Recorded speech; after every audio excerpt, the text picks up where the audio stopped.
The ramifications, if divestment spread and was successful, are potentially large. It buys a lot of political capital and strength that then can be used on other things, to force more wide divestment, to push for laws, to push for prohibitions against lobbying. If you were asking me what I would suggest that MIT do with companies that want to put money in from the fossil fuel industry, and by the way, it's not clear to me what the fossil fuel industry is, but it really isn't. But I would push against lobbying. So the scale of the money is pretty significant. I mean, although you have to look at the broad flows. So if you look at the flows of money into and through MIT, you put it in sort of a a pie chart or something, right? It's the biggest chunk of money that comes into MIT is from the U.S. Department of Defense. Okay. The second is the U.S. Department of Energy. The third is the health-related funding that comes from health sciences-related funding that comes from the government, and then the NSF. And then I think tuition and corporate money are sort of down there a little bit lower. So, and then within the corporate money, right, how much money are we getting from fossil fuel companies to support research here? Well, I think it's actually pretty significant because just simply, if you look at the MIT Energy Initiative, which is the MIT-wide kind of effort to promote research on energy, it's a consortium of companies that has funded that. They've used that to leverage getting money from the DOE and the DOD on energy topics, but that is a major source of funding for energy here, and it's predominantly from fossil fuel companies. So BP, Eni, Shell, they've all invested.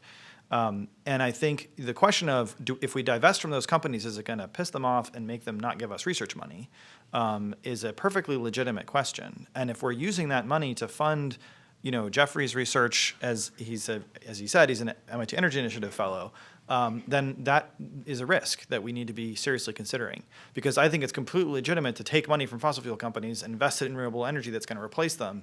Actually, that's kind of what we need to do in our society as a whole, is take all this money that we've accumulated from sucking stuff up out of the ground and behaving unsustainably and use it to invest in stuff that we can use to live sustainably in the next millennium. So I think that's exactly what we need to be doing. But as a matter of practicality, a lot of that money does go to support the next generation of tar sands, engineering and petroleum engineering and so on, and it does create a kind of buy-in to those companies. And so we have to manage risks on both sides of that. I think it's a great question to raise. My funding did come from Eni, one of these founding companies of the Energy Initiative, and I feel that I'm putting it to great use right now. And in fact, our group meetings are often in a conference room sponsored by that company, so we revel in the irony, frankly. I guess what I would say would be, none of us know about whether a company like Eni might punish MIT basically for divesting. I happen to know a lot of people who work high up in the global energy sector. I should clarify, not from Eni, but other places. And I've heard directly from them that they don't invest in MIT because we invest in them. They invest in MIT because it looks pretty good for an oil company to fund solar cell research at MIT.